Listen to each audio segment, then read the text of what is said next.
481 Apa itu urusan pribadi antar pria? Huo Zishan segera menatapnya lekat. Setelah menerima ponsel Yan Jingyi, yang pertama kali ia lihat adalah gambar latar ponselnya yang berupa boneka keberuntungan yang memegang sebatang emas besar. Sudut mata Huo Zishan berkedut. Ia segera mengklik ikon kamera dan memotret Yan Jingyi. Seluruh prosesnya hanya memakan waktu kurang dari 1 menit. Secepat itu. Kamu yakin kamu memotretnya dengan jelas? Pria datar juga tidak akan sedatar ini bukan? Yan Jingyi mengambil ponselnya dengan mata yang memicing curiga. Namun, begitu melihatnya ternyata gambar yang ia ambil bagus juga. Dia memasukkan tangannya ke dalam saku mantel wallnya dan tersenyum cerah dengan sedikit mendongak. Di belakangnya, kembang api berwarna-warni tampak bergema indah. Huo Zishan melangkah mendekat dan bersandar di pagar. Istriku, ada satu istilah yang disebut bidikan spontan. Tentu saja dia tahu, bagaimanapun juga dia adalah seorang aktris. Yan Jingyi melirik Huo Zishan, lalu mengunggah fotonya di Weibo sambil tersenyum. Bandit wanita, kenapa sayang-sayangku ini sangat lucu. Aku benar-benar ingin tidur bersama kalian. Segera setelah itu, Yan Jingyi menerima banyak balasan. Kak Jin, tolong tidurlah denganku. Kak Jin, aku sudah mandi. Tempat tidurku seluas 2 meter, cukup untuk kita berguling-guling.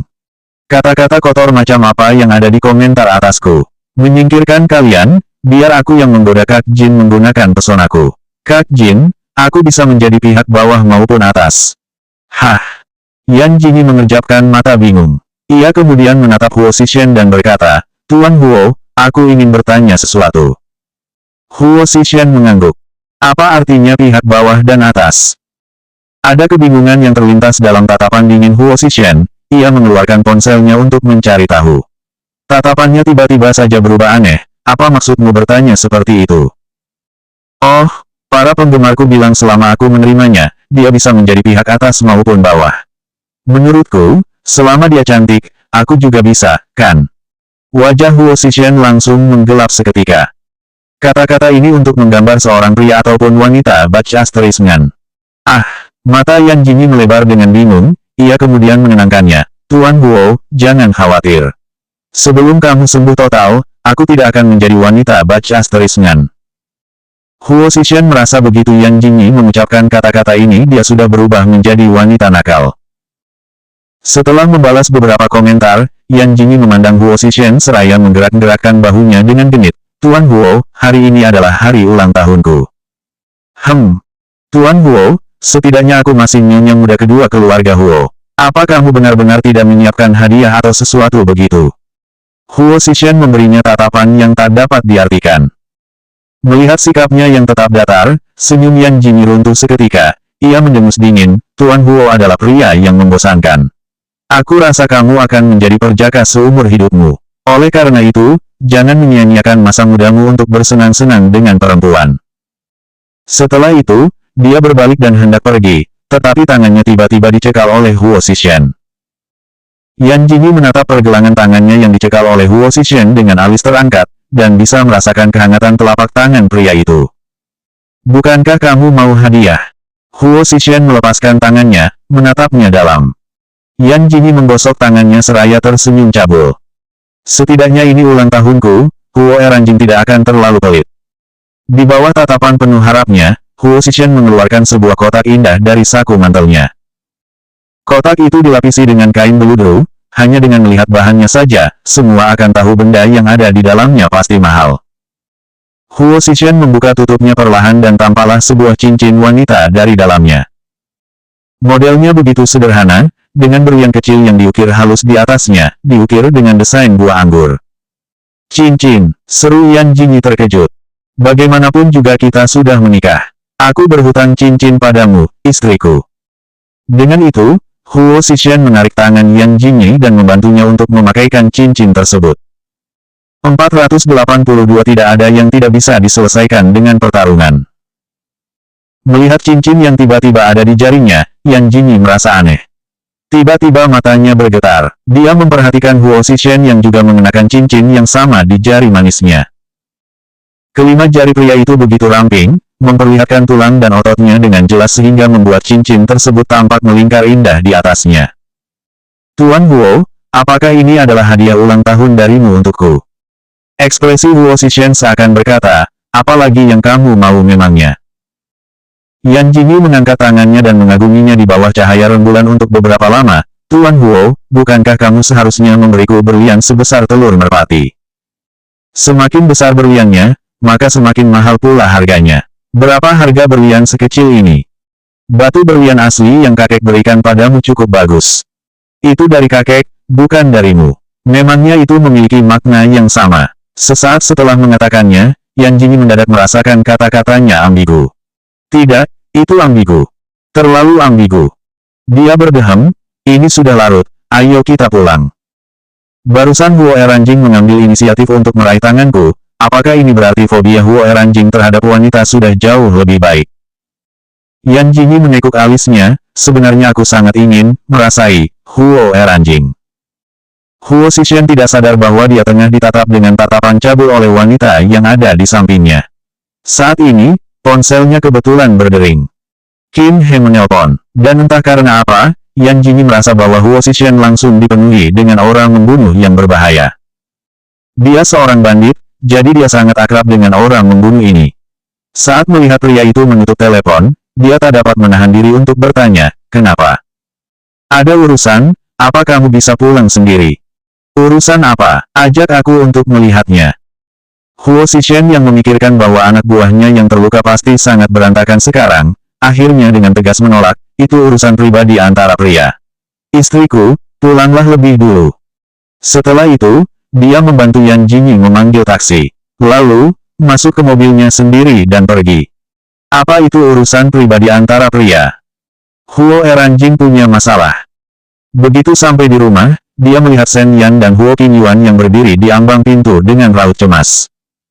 Kakak ipar pertama, ada apa? Shen Yan meraih tangan Yan Jingyi, Jingyi, apakah adik kedua pergi ke markas pengawal?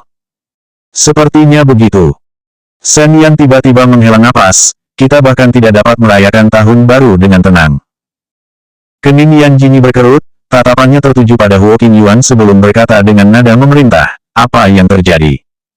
Kakak ipar kedua, tim ketiga kembali. Kabarnya mereka bertarung begitu brutal dengan pengawal keluarga Bai. Kenapa mereka bertarung? Katanya mereka tertarik pada sumber daya air mineral yang sama. Dulu, keluarga Bai memiliki hubungan yang baik dengan keluarga Huo dan bisa dianggap sebagai sekutu. Namun, saat ini entah apa yang terjadi, kita terlibat perkelahian yang serius. Shen Yan tiba-tiba menghela napas, tidak ada sekutu yang bisa bertahan lama dalam urusan bisnis, cepat atau lambat, mereka akan menjadi pesaing. Aku sangat menghargai Tang Qing yang bertarung dengan adik kedua secara terbuka. Yan Jingyi melambaikan tangannya tanpa ekspresi, aku tidak paham, tidak tertarik juga. Biarkan saja mereka bertarung. Kakak ipar kedua, ini masalah bisnis keluarga kita. Bagaimana jika kita kalah? Yan Jingyi mengangkat aslinya, tidak ada yang tidak bisa diselesaikan dengan pertarungan. Jika satu pertarungan tidak berhasil, maka mereka akan bertarung untuk yang kedua kali.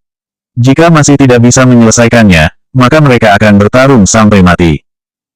Shen Yan dan Huo Qingyuan saling bertukar pandang, Yan Jingyi adalah satu-satunya orang yang paling barbar di dunia ini. Atau, Yan Jingyi mendadak menjadi tertarik, apakah aku perlu membantu bertarung? Jingyi, aku memiliki satu set produk pakaian baru. Ayo kamu coba saja. Kakak ipar kedua, aku ada janji dengan Dewa Esport malam ini, dan dia adalah penggemarmu. 483 Apakah dia terlihat seperti orang yang berbakti? Benar saja, perhatian Yan Jingyi berhasil teralihkan. Tampaknya ketiga saudara laki-laki keluarga Huo sudah pergi untuk menangani masalah perebutan sumber daya air mineral. Yan Jingyi merasa bosan di rumah.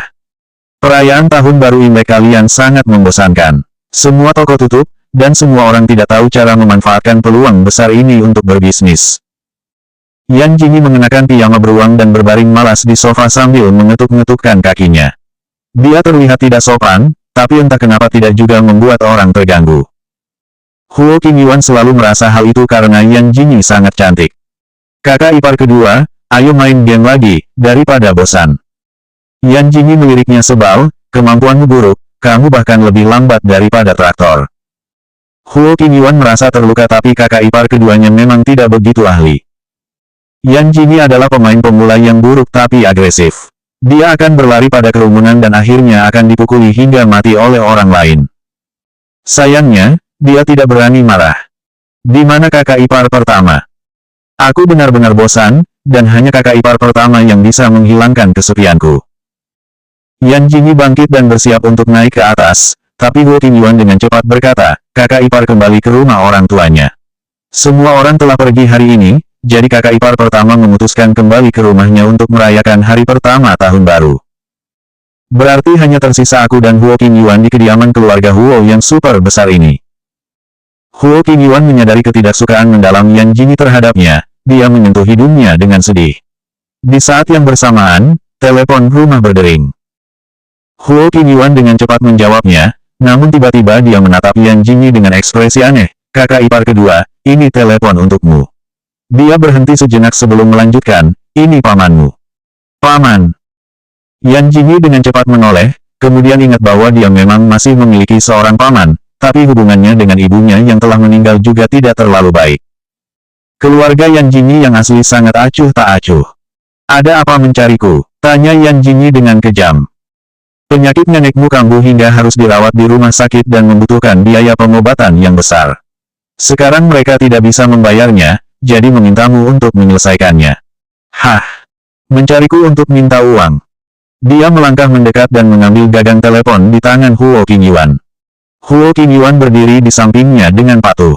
Entah apa yang dikatakan orang di ujung sana, tapi dia melihat Yan Jingyi menutup telepon dengan senyum muram.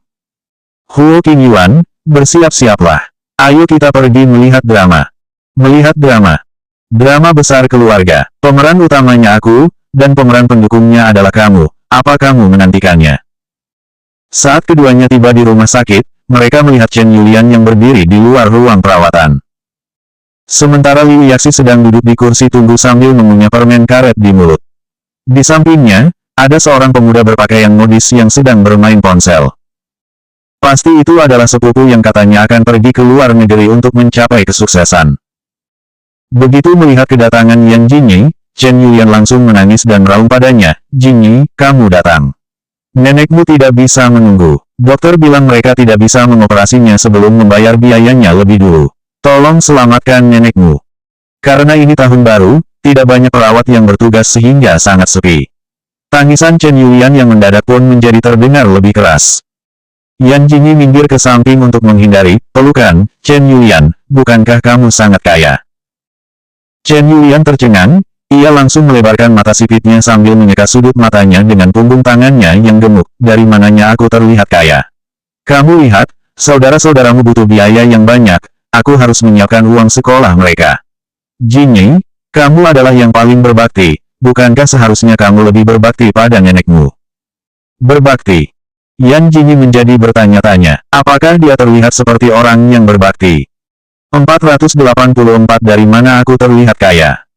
Tidak, dari mana aku terlihat kaya? Suamimu adalah putranya. Apa karena putranya tidak mau membayar tagihan rumah sakit akhirnya semua itu dibebankan pada cucunya? Seluruh keluargamu sepertinya sakit jiwa ya? Chen Yulian langsung jatuh berlutut di lantai dan mulai meraung. Ya Tuhan, dosa apa yang ibu mertuaku lakukan di kehidupan terakhirnya sampai dia punya cucu seperti ini? Raungannya begitu keras hingga menarik perhatian beberapa pasien dan staf medis di lantai ini. Ibu mertuaku yang malang sakit parah, sementara cucu perempuan kesayangannya menolak untuk mengakui keluarganya setelah dia kaya raya. Dia bahkan menolak untuk membayarkan biaya operasi yang senilai 1 juta. Kenapa ibu mertuaku sangat malang? Jika ibunya tahu ini, dia pasti akan menyeret putrinya yang tidak berbakti ini untuk bersama-sama dengannya. 2 orang perawat datang untuk menghentikannya, tapi Chen Yulian mulai bermain trik. Dia yakin Yan Jingyi tidak akan berani menggunakan kekerasan di hadapan begitu banyak orang. Ia mengedipkan mata pada putra dan putrinya sambil menangis. Putra bungsunya memiliki harga diri dan memilih untuk menjauh dari mereka. Sedangkan Liu Yaxi tidak berani bertindak gegabah setelah mendapatkan pelajaran di waktu terakhir. Tapi saat teringat janji Chen Yulian yang akan membelikannya tas bermerek asli saat mereka mendapatkan uang, dia akhirnya berlutut di lantai dengan bahu naik turun. Kakak, kasihan nenek. Kamu pun tahu bagaimana adik laki-lakiku, keluarga kami benar-benar tidak punya. Anggota keluarga pasien di sekitar mereka adalah para wanita. Mendengar ini, mereka langsung ikut marah dan membela Chen Yulian beserta putrinya untuk menyalahkan Yan Jingyi. Bagaimana bisa orang yang tidak tahu terima kasih seperti itu? Kurasa dia harusnya dicekik sampai mati saat baru lahir. Bukankah begitu? Dilihat dari gaunnya, dia pasti sangat kaya. Neneknya sekarat tapi dia tidak mau membayar biaya operasinya. Jika aku jadi neneknya, aku pasti sudah marah sejak lama. Seorang wanita tua maju dan menatap Yan Jingyi dengan ekspresi tidak senang. Gadis kecil, mumpung nenekmu masih ada, banyak-banyaklah berbakti pada dia. Saat dia benar-benar pergi, kamu akan menyesalinya. Benar, adik sepupumu bahkan lebih baik daripada dirimu. Yan Jingyi sangat benci penggosip usil yang tidak dikenal, yang hanya bisa menuduh orang lain tanpa tahu fakta sebenarnya ini. Jika nenek kalian sakit, menurut kalian, kalian harus meminta uang pada putranya atau cucunya lebih dulu. Tanya Yan Jingyi balik. Wanita tua itu berkata dengan kening berkerut, sebagai seorang cucu, kamu harus membayarnya. Apa kamu tidak bisa melihat betapa kesulitannya keluarga pamanmu?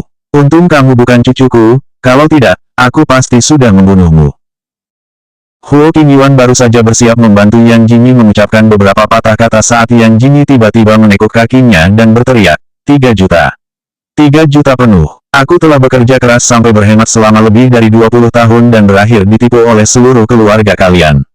Sekarang, kalian masih ingin menipuku dengan mengatasnamakan biaya perawatan nenek? Apa kamu tidak punya hati nurani sama sekali? Chen Yulian dan putrinya menatap Yan Jingyi tercengang. Yan Jingyi yang begitu cantik, kini menangis sedih, membuat orang-orang benar-benar simpati melihatnya. Apa masih ada keadilan di dunia ini? Kamu adalah wanita yang sudah menikah, dan kamu telah menipuku sebesar 3 juta yuan. Apa kamu masih belum puas? Kamu kaya, apa begitu sulit untukmu membayar biaya operasi nenek? Kalian masih punya hati nurani atau tidak, sih? Aku yang membayar biaya sekolah putramu, aku juga membayar biaya sekolah putrimu, dan bahkan uang muka rumahmu juga aku yang membayarnya. Apakah kalian akan terus menyiksaku sampai aku mati? Teriak Yan Jingyi sampai nyaris kehabisan napas.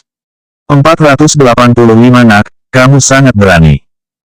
Huo Qingyuan tercengang, kakak ipar kedua tetaplah kakak ipar kedua.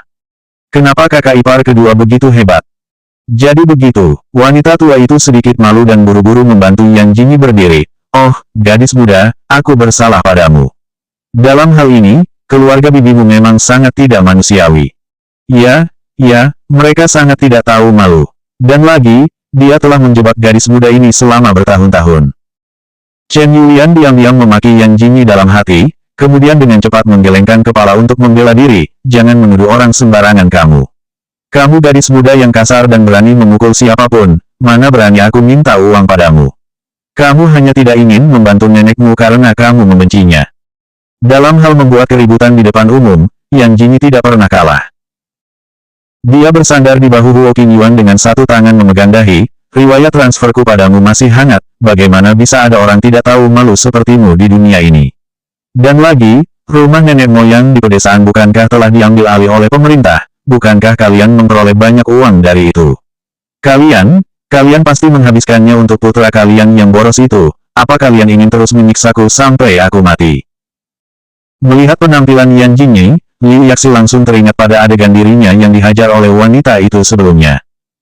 Mendadak dia merasa wanita yang ada di hadapannya itu sangat mengerikan.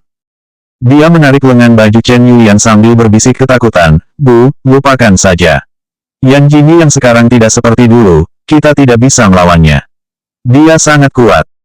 Tahu apa dirimu, jika kita tidak bisa mendapatkan uang darinya kali ini, maka kita tidak akan mungkin bisa mendapatkannya lain kali. Apa kamu tidak mengerti kata-kata nenekmu? Tapi, Chen Yulian memelototinya, tatapannya kemudian tertuju pada Yan Jingyi lagi dan lanjut berkata marah, kamu memang membantu kami, tapi kamu juga tahu berapa biaya sepupumu untuk sekolah di luar negeri. Jika keluarga kami mendapatkan uang itu, apa kami masih akan memohon padamu yang sangat sombong ini?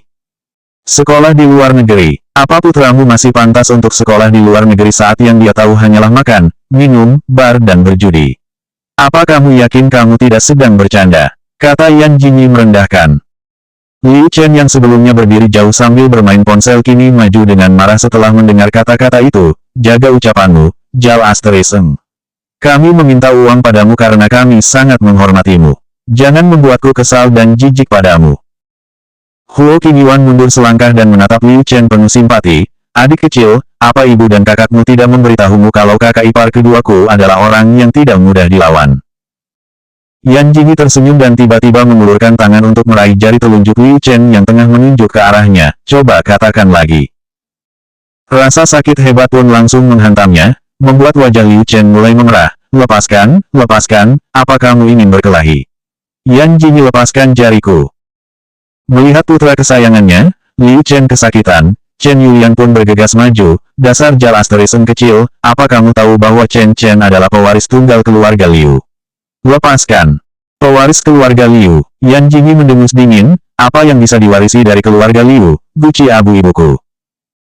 Sejauh yang ada dalam ingatannya, tepatnya ingatan pemilik tubuh asli, hubungan antara kedua orang tuanya dan dirinya biasa-biasa saja. Mereka tidak terlalu dekat ataupun jauh. Jika mereka tidak memiliki hubungan darah, mereka mungkin bisa dianggap orang asing yang akrab. Nak, kamu sangat berani. Yan Jingyi melepaskan jarinya, lalu beralih menendang perutnya. Ekspresi Liu Chen terlihat sangat kesakitan hingga dia mulai meringkuk di lantai sambil memegangi perutnya.